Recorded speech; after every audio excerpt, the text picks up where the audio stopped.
Good morning, everyone. We're about to bring you the latest COVID-19 UAE updates. However, if you found this podcast through an article, which so many of you are doing, please hit that subscribe button wherever you get your podcasts so you can get your Dubai news daily.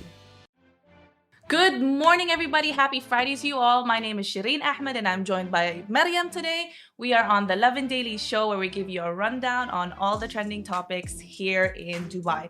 And to start it off, I want to talk about really good news, okay? So the missing teenager who was reported missing yesterday, everyone on the internet obviously freaked out. Everyone joined hands with the Dubai police as well to help find her.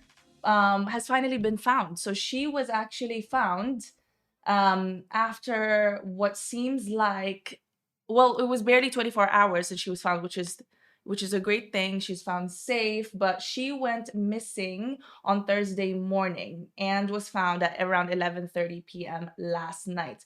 The teenager was actually missing because she went for her usual morning walk in Sakim, and so her parents decided to call the police after they realized that she hadn't returned from her usual morning walk. Everyone on our Facebook comments were so worried. Everyone sent their prayers to the families, hoping that she would be found. The 16-year-old named Harini Karani was then located in the same neighborhood by the Dubai police. And so this is great. So everyone that was worried, please keep calm. At least she has been found now. That's amazing. And thank you again to everyone who's updated us as well in our Facebook comments. But yes, that is super interesting. Super glad. A Facebook user even wrote, thank you to the awesome community, friends, and family of the place we call home. Special thank you to Dubai Police. Harini is home and safe and sound. Thank you all for keeping her in your prayers. We are overwhelmed by your love and support and prayers. So there you go. That is awesome news. What's not so awesome as well, though, is Maryam's situation this morning. Maryam, please tell us why we are late today. I'm so sorry. I was actually really worried when I found this out about you today. Yeah, alhamdulillah, it didn't get any worse. It was actually better than expected. So I was driving on the fast road, and then I don't know what happened, but I'm guessing something went into the tire and got slashed. But thankfully, thankfully, today's Friday, so the roads are not that crowded, or there's no much traffic. Not yet in the morning. Yes, thankfully. And yeah, later on it would be. And I had a police car close by, so he actually checked up on me, and then he called two other cars to come and help, just in case anything happened to the car itself. Yeah. Because I was driving real fast. That's why I keep it, keep it safe, guys. Yeah, so keep it safe. That's why we're late. I'm sorry, guys. I mean, never mind the being late. When she told us, oh my God, I might be late, I'm like, be careful out on the road. Be careful out on the road. This is the least of our worries right now. So for everyone that's actually, if you have a long morning drive, because I know she has a really long drive, it's usually an hour to get here. An hour and a half. An hour and a half. Yeah. Make sure you check your tires, do your daily morning routine checks so that you can ensure that everything's running smoothly. Yes, please do, guys. Right? Saves you the time and the kind of the fear. Okay, some roads as well might actually be closed today for the UAE cycle tour, you guys. So the stage 6 of the UAE cycle tour started today, Friday, February 26th, and it is taking place in Abu Dhabi, and they will be basically paddling through different Emirates and will finally cycle through Dubai today. So between noon and 4:30 p.m., some of the team's routes will witness road closures, so plan your trips accordingly. But stay tuned. If you are driving, you might want to actually stay for this and find out which areas you can kind of look out for. So the cycle tour will start off in Deira Island, and they will end their cycle tour at Palm Jumeirah. So they're going to be paddling through at around 165 kilometers from noon till 4:30 p.m. later today. And the routes have been set, so you'll know which areas to avoid. And yes, like we said, they'll start off in the Deira Island at 12:35, and then they'll finish off at Palm Jumeirah. So between the 12 to 4:30, you kind of have that leeway for you guys. All right. So the roads that will witness temporary closures are the following. Dera Al Khalij Street is expected to close from 12:30 to 12:55 in the afternoon. So if you're planning to make your way through Rabat Street and onto Ras Al Khor, make sure it's sometime around after 1:15 p.m. And then from 1:10 to 1:25 p.m., there's a section between Dubai and Al Ain Road, Maidan, Al Hadiqa Street that are also expected to be closed. So keep that in mind. And the cyclists will move on to Al Wasl Street afterwards, to Al Thania Street and Jumeirah Street. So those roads are expected to close from 1:20 to 1:40 p.m. And then heading towards Jebel Ali, King Salman bin Abdulaziz Al Saud Street will temporarily close from 1:35 to 2:05 p.m. A lot of this information is up on our Lovin Dubai website. So just in case you had a specific route plan in any areas across Dubai, make sure that you have this information. It'll be kind of handy to have. Lovin Extra is here. This is the new membership, and while absolutely nothing changes for our readers, extra members get access to premium content, exclusive competitions, and first look for tickets and access to the coolest events across the city, and Lovin merch. If you subscribe right now, a very cool Lovin Red Eco Water bottle will be delivered to your door. Thank you so much for everyone that's joining us on Instagram again. I asked earlier on before we went live on this live stream what the timings were. And some of you guys are up at 6 in the morning, 7 in the morning, in whichever country you're watching this from. And it's so great that we don't only have Dubai viewers tuning in, but people from all over the world, someone from Frankfurt, right? Sweden, Switzerland. So thank you guys for joining. I really, really, really appreciate it. On to our next stories. Have you been seeing, Mariam, before I start, have you been seeing the e-scooter people that go around JLT? Yes, not only JLT, And it's around. everywhere now. It's everywhere. It's everywhere. And it's really scary, by the way, because... Is it? You know, Yeah. I've tried it once for a split second because they have them parked in JLT. Yeah. I can't balance to save my life. I cannot balance myself on those things. So, and some people have been complaining as well that these e-scooter drivers are putting their lives at risk on Dubai roads. Okay, so yesterday my colleagues wrote about the people in JLT who have been actually going and using their e-scooters, going the opposite way to probably reach their destination faster. And this is not safe, you guys. You can't go against the roads that are set up for the e-scooters. There are designated lanes for it, especially in Dubai. So please, please, please keep that in mind.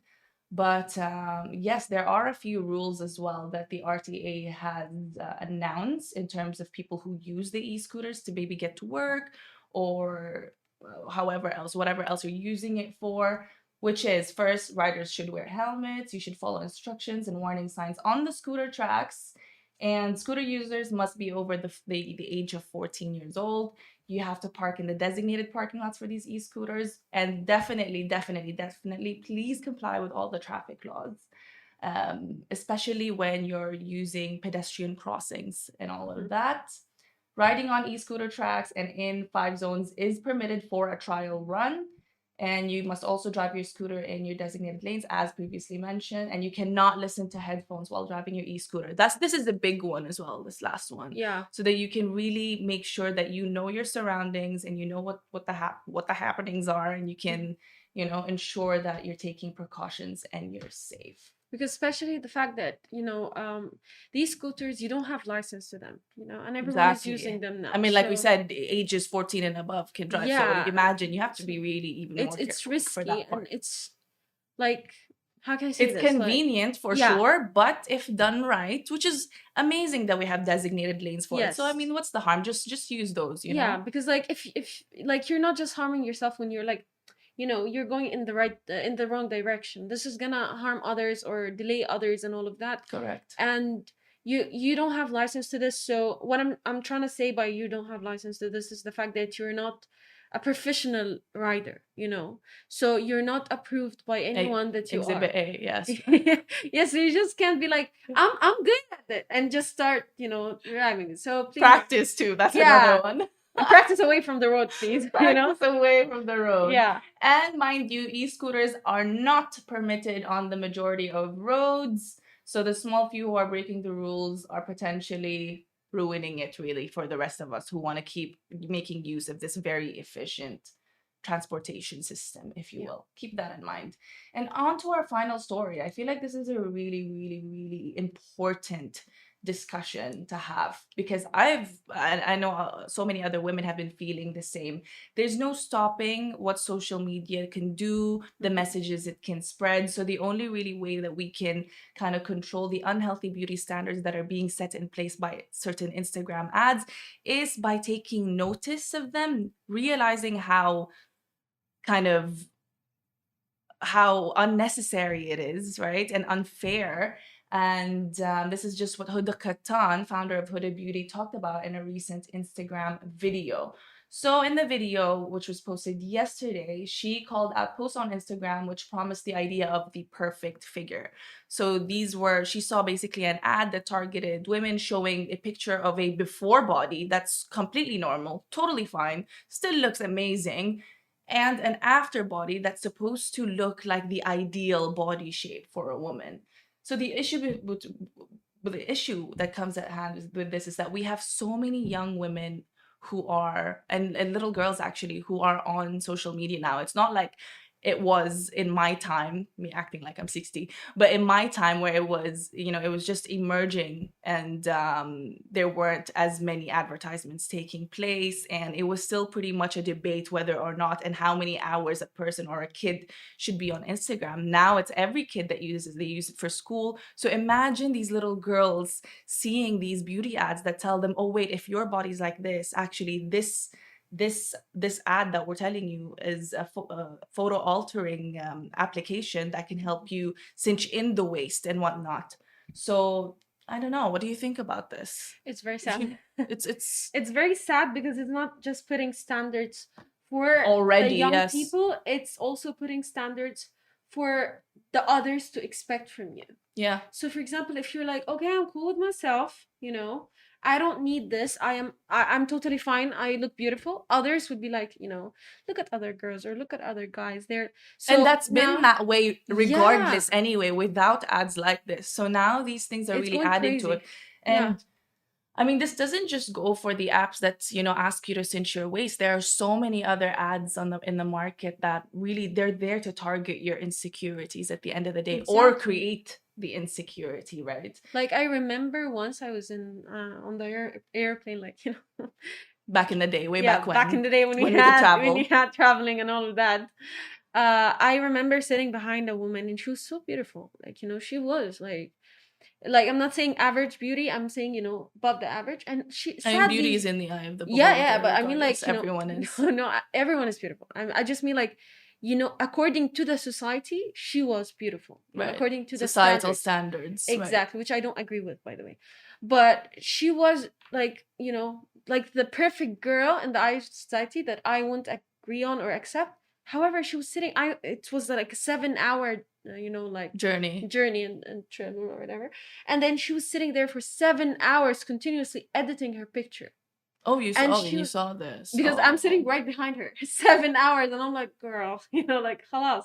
She's like zooming in on her lips, zooming in on her nose, zooming in. Like, it was too much, and only on the face. Yeah. So I felt so bad, you know, because like, girl, no one needs all of this, because like what makes us imperfect makes us perfect, you know. Sorry. Our imperfections complete us, makes us unique, makes us different. Exactly. If we're all the same, or if we all follow the same standards of beauty, that means we're all like a copy paste from each other. And that's not the way God intended it. Yeah, and that's not the way we should even think about it, because what makes you unique? If you're gonna be her, if you're gonna be him, tell him, Mariam. Yeah, I love when she gets in her field with her morning rants. Wait a sec, I think we've been paused on Instagram. Yeah, I just checked now. Let me fix this.